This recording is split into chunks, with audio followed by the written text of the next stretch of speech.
France Info.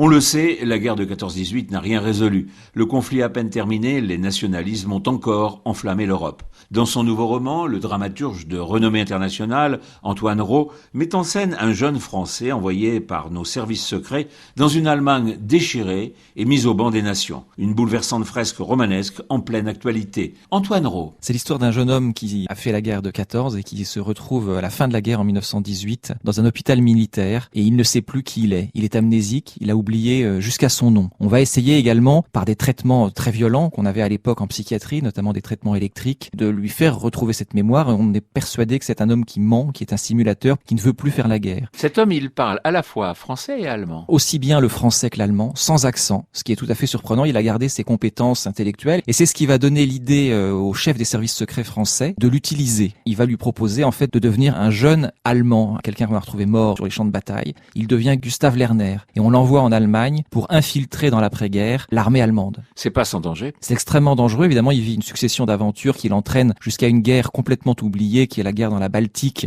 Une guerre très violente, au point de finalement se retrouver à un moment démasqué par les services secrets allemands. Antoine Rau, vous brossez le portrait d'une période mal connue. C'est une Europe où on oppose les uns aux autres et où il y a les vainqueurs et les vaincus. Et c'est vrai que c'est cette période bouleversée qui va donner naissance à la Deuxième Guerre mondiale. La danse des vivants d'Antoine Rau est publiée par Albin Michel.